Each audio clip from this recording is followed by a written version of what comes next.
welcome to another tutorial video. Today's one is a little bit of like a different kind of tutorial. It's sort of showing you two different plaid cards because this year these kind of like plaid dies seem to be really in.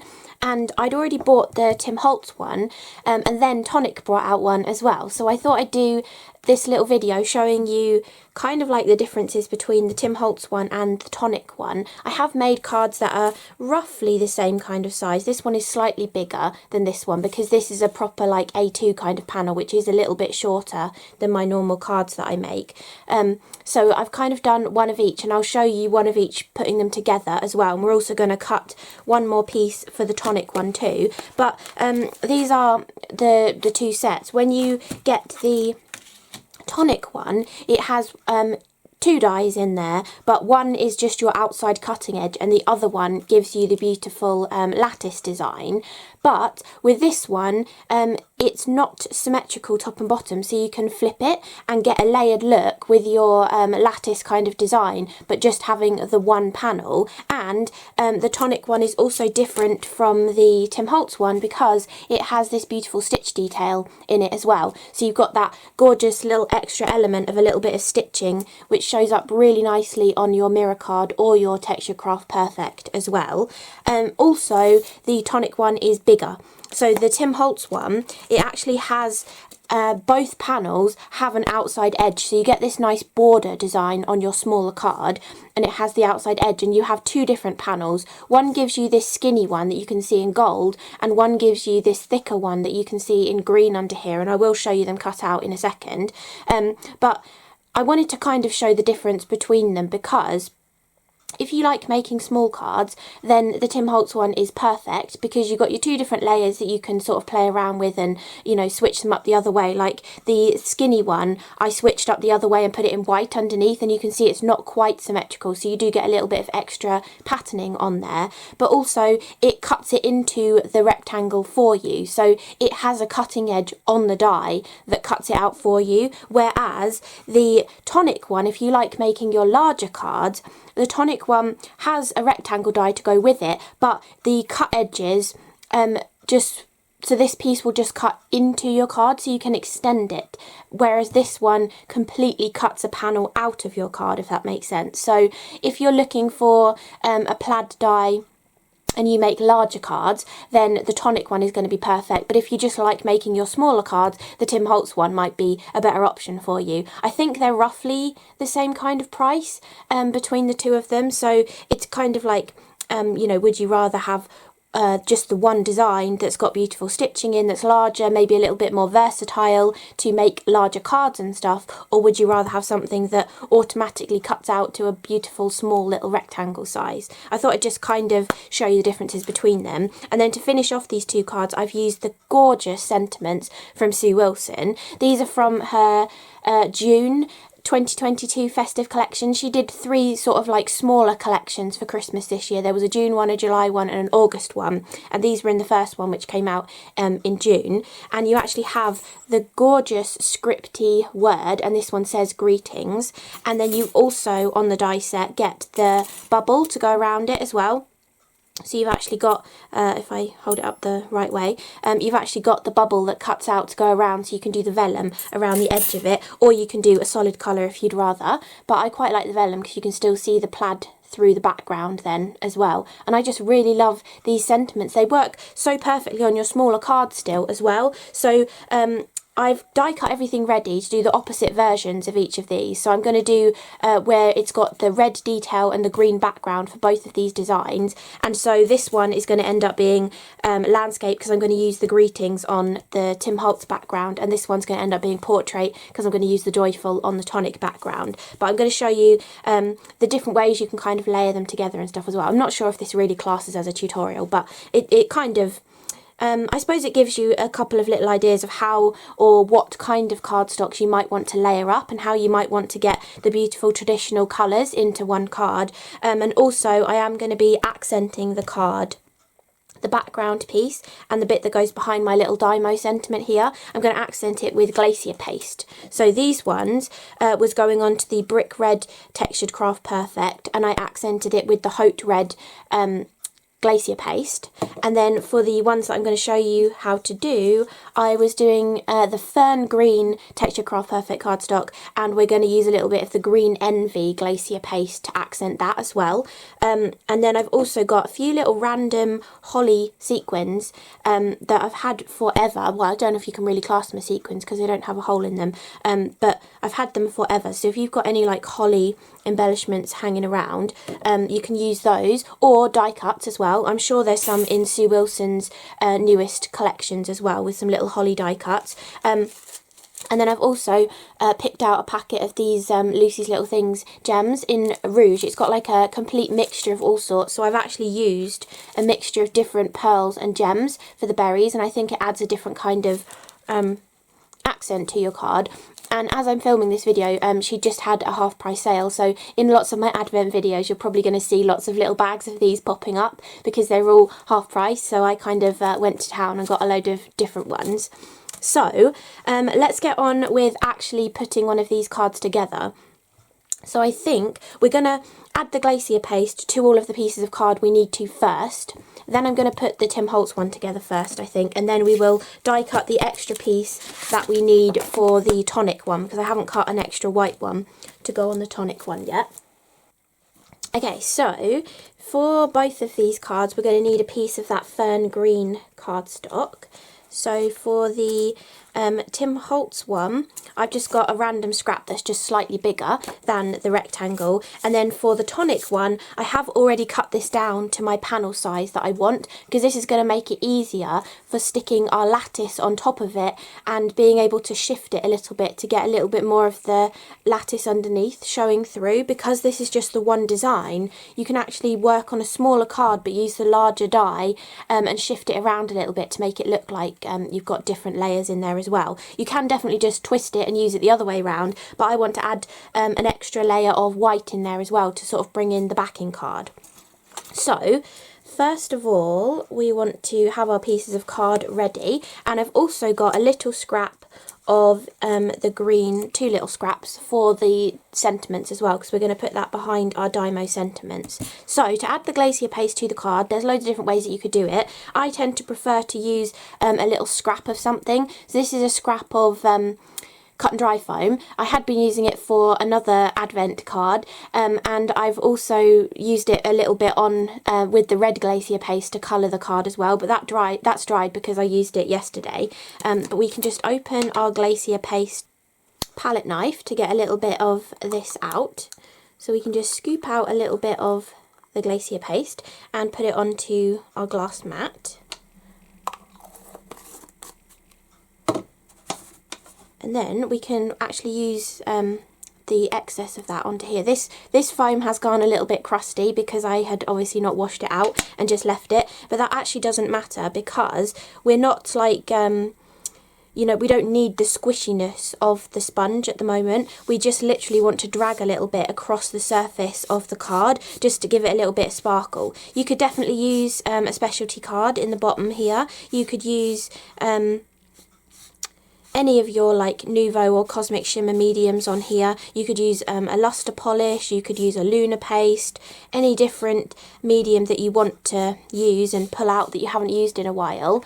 But I just thought the Glacier paste would work really nicely. You can see actually, because this is a kind of lighter green colour, you can't actually see the green. You're kind of just seeing the sort of silver mica from this Glacier paste. So it does kind of give a different look to what you might have normally used this as well. Although if you did it onto a lighter green cardstock, then you would still see some of that actual green colour coming through.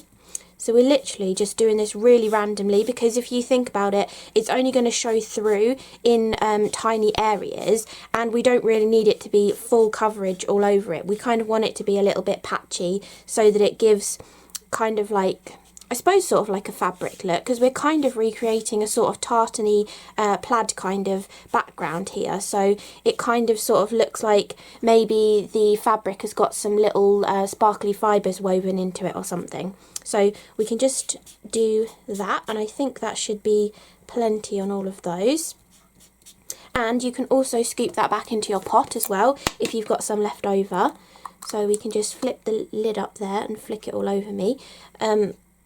and scoop up that excess and just scrape it back into the pot as well. Or if you want to, you could water that down and splatter it onto this or onto a different card. You might be working on lots of different Christmas cards at the same time, and you can sort of play around with using up your excess products on different cards as well.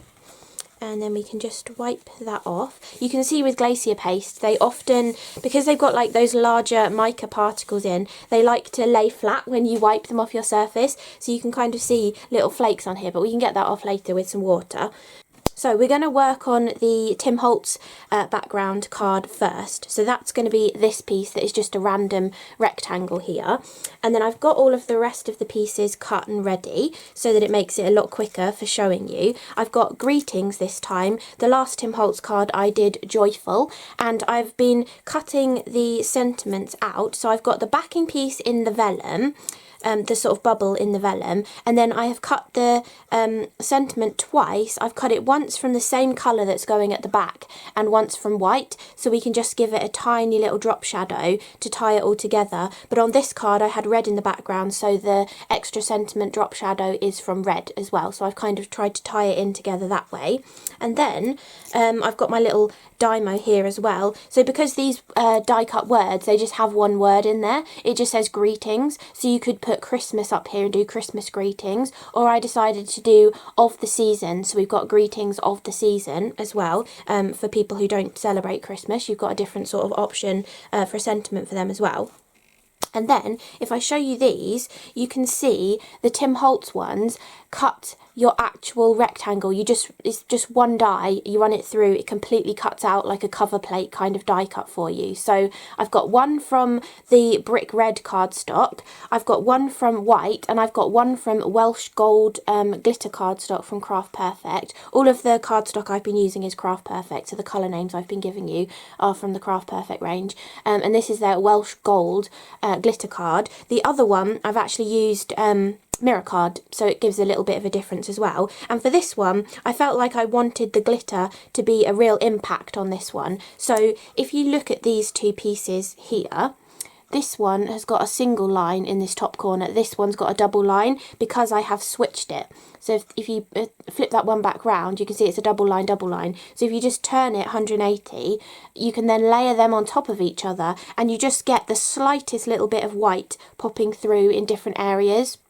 So you've just got like an extra couple of strips popping through. It just kind of helps tie your white card blank and everything together, and I think that works really nicely. You can also do that with this one too. This one isn't symmetrical either, so you can also cut two of these larger ones from the other die and flip them round to get another colour into your plaid design as well if you want to, or just to maybe bring some more glitter card into the bottom layer, or to bring in mirror card as well. You can definitely do that. And then you can just place your intricate ones over the top of your thicker kind of one, and you can sort of play around with, do you prefer it that way round or do you prefer it this way round as well. It does give a slightly different look. I think I prefer it this way round, and then to bring in the green colour, we're sticking it onto the green there. So you can see how you build up a beautiful plaid, and you can see the difference between putting the green on top of the red on top of the green, or the green on top of the red for that final background layer as well. But both of them work really nicely. So to stick these down, I'm going to make sure I remember the order, and I'm going to stick this one first because I'm just going to trim around the edge of this to give it that rectangular shape. You do get an extra rectangle in the die set that's slightly bigger than the panel if you wanted to use that to cut out your panel, but I don't mind sort of just cutting around with scissors because you're not really going to see it, and I think I prefer having the plaid just go straight to the edge and then seeing the white card blank around the edge rather than having a little bit of the green around the edge as well. I think I'd prefer to have just the white card blank around the edge. So I'm just going to put little bits of glue all over, trying to get as many of the little areas as possible. And then I like to try and tap off some of the excess glue on the back of my hand, just so you don't get so many blobs coming out of it when you stick it down. And then we can stick that into position. The good thing is, because we're layering up so many of the plaid designs, you should, as you've added all of the different layers, get adhesive in all of the different areas that will sort of hold bits and pieces down. Then we're going to take our long bladed pair of scissors and trim right up to the edge of that rectangle. Just to completely sort of make this into our actual panel that will sit on the front of our card. And it's easier to do it now so that you can line these ones up easier. So now I've got my red one onto there, I want to put the white one next, and I'm going to remember that I want those two skinny lines in that top corner there, because as you're putting glue on it, you inevitably turn it around and forget which way round you were going to put it on there. So if you look for a specific point, you can kind of help yourself to remember which way round you thought was the better way round, because it's much easier to do that before you've put adhesive on the back of it. Oh, and also I should say, if you wanted to, you could put some of that, I think it's called Stick It, like really fine double-sided adhesive. You could put that on the back of your cardstock before you die cut if you want to. I've never actually bought any of that kind of stuff because I feel like I'd rather spend the extra few pounds on buying like another die or another stamp and just spend a little bit of time putting glue on things to stick them down rather than using a double-sided adhesive. But it kind of depends, because I know some people don't like using wet glue because they get in a mess with it. So if you don't like using wet glue, then you could definitely get some of that really thin double-sided adhesive to help stick all of your dies together. I mean, the new roll of the Tonic double-sided tape it does actually say on it for die cutting, so I haven't tried it, but that might work. I mean, I don't know about the intricacy of you know, a lattice die like this, but for maybe more solid things it might work nicely. Okay, so I've still got that double line at the top there, so I know my next panel I want to do the single line at the top. So I'm just remembering that as I put glue on these.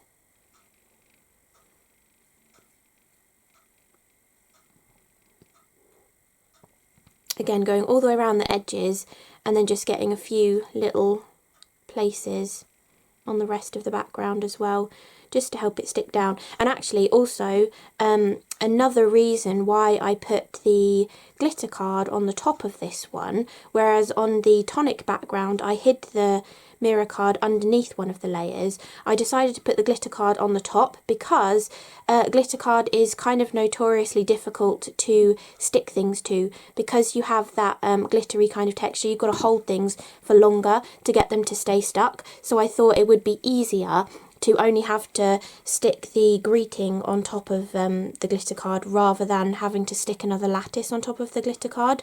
I just thought that would be much simpler. So, and you can see why I cut the green panel first before sticking the other layers on, because it means you can like pinch the corners and make sure they're lined up with each other as well. But doesn't that just look so gorgeous with those layers? And obviously this is Christmas colours, but if you know anybody who's Scottish or has a family tartan, you could make them their actual like family tartan and give them a card like that as well. Or you could use this for different occasions. This in pastel colours would look great for Easter as well, so it doesn't just have to be a Christmas plaid. I know they've come out at Christmas time, but they don't have to just be Christmas plaid designs. So that is the background. And then this one, because I'm using the greeting on this one, I'm going to do it a landscape card. So I'm just going to shadow these together.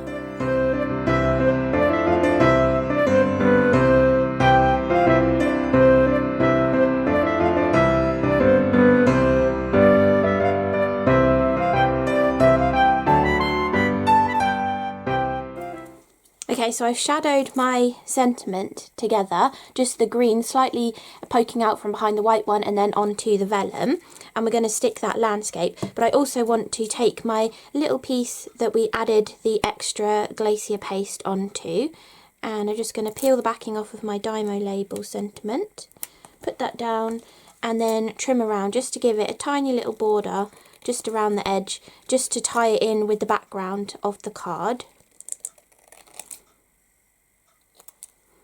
And then we can stick the actual word greetings on and decide where we want to put this on here as well. I think it looks nice sort of tucked in just there. So we're going to add slightly bigger blobs of glue onto the back of this than we were when we were sort of layering them up together, because as I said before, we're gluing onto the glitter card and we want to make sure that this stays nice and stuck. We can definitely put like a heavy acrylic block onto this as well to make it stay in position. We can just press that nice and firmly, wiggle it around if we haven't got it quite straight, and then we, oops, see, it's going to take a little while for that glue to kind of grab in the positions, and then we can add our extra bit of the sentiment. You could just leave it as greetings. I quite like to add an extra sort of personalisation to the card as well by, you know, using a little bit of Dymo. You could even do greetings and then write someone's name as well, or Christmas greetings, someone's name.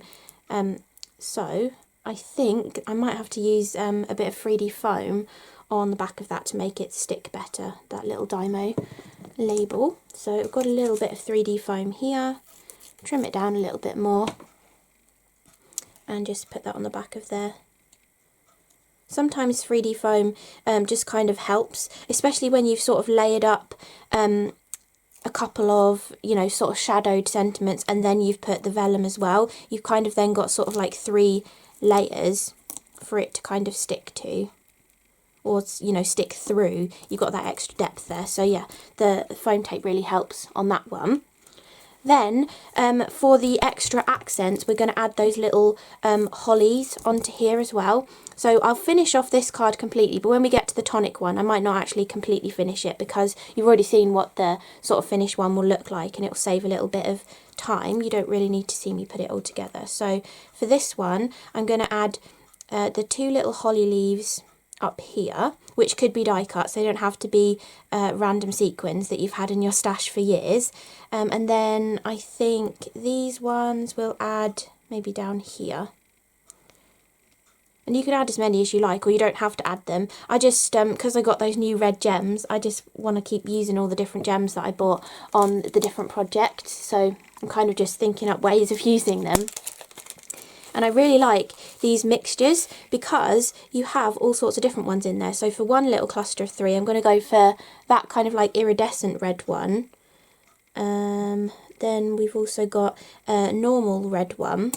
Oh, and that one's just popped out as well, so we'll use that too as a little faceted red kind of gem as well, if you can just about see those. Then for the other one, let's go with that beautiful red one, and then let's go for a larger faceted gem, and if we can find a smaller iridescent one, just to make them look a little bit different. I think that'll work really nicely for the other cluster. And we can just put these back in the bag. Then we can just use our Cosmic Shimmer glue to add all of these gems as the berries onto here. So if we go that one there and this one under there, and actually now we've added that there, we can put a blob of glue underneath that to help that stay stuck down as well. And then we'll put these ones over here.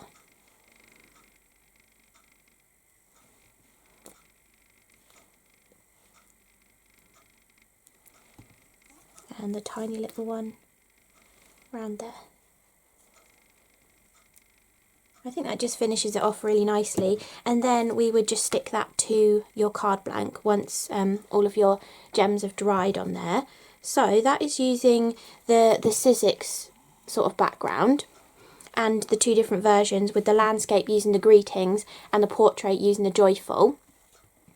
Then we're going to move on to the tonic background. So we've got this piece that's already cut to my small little size, so it'll fit nicely onto my background, and I've left a little bit of a wider white border for this card design as well. Then we want to layer up our pieces. I've got all of my sentiment bits there again as well. But we want to layer up our pieces, and for the original one I've got the white in there as well, so we will cut that one too. And I did white, then gold, then red, but you can see how, let me just poke those middle pieces out. These are the same. When you place them on top of each other, they're exactly the same. You could sort of shadow them and get an extra little bit of mirror card kind of showing through like that. Or you can flip one and then you kind of get the same sort of effect as the Sizzix one as well. You get all of those extra layers. And I just felt like I wanted some white in there as well to sort of lift it a little bit more. So we're going to die cut our white one. So I'm going to need to move these bits that I've just placed here so I can get my tangerine. And we'll just get some old bits of tape to hold this down.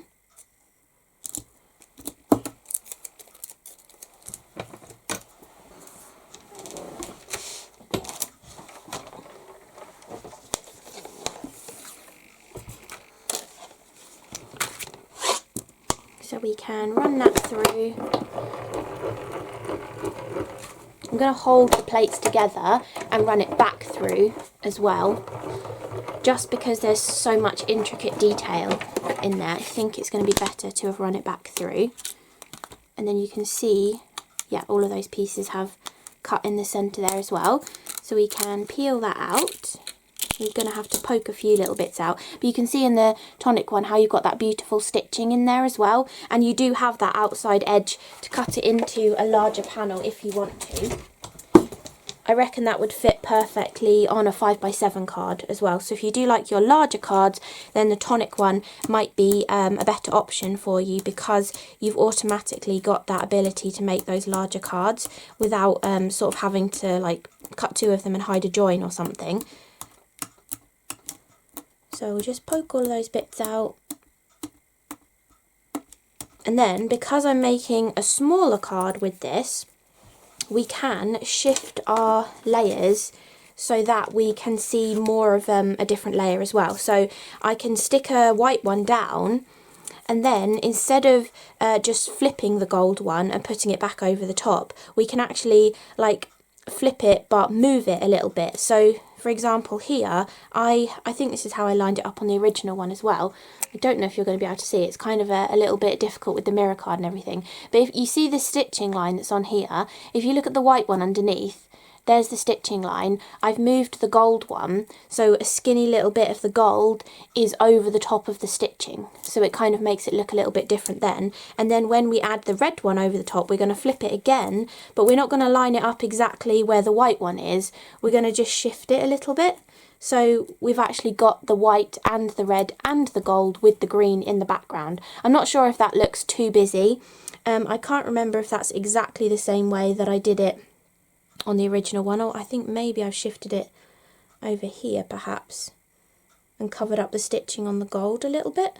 I'm not sure, but you can play around with how much you sort of shift all of this around to get your beautiful plaid design with the Tonic die as well. And if you are going for a smaller panel, then it works really nicely because you can shift it. Even though there's only one die in the Tonic die, you can shift it to create a completely different looking plaid design, and then you can just stick your green panel behind that to get your background. And then once you've stuck the green one down, if you just stick it to the white one first, you can do what we did before and trim the excess around the edge, and you'll get your smaller panel there as well. So I won't bother finishing that one because it'll take, you know, another like 10 or 20 minutes to stick it all together.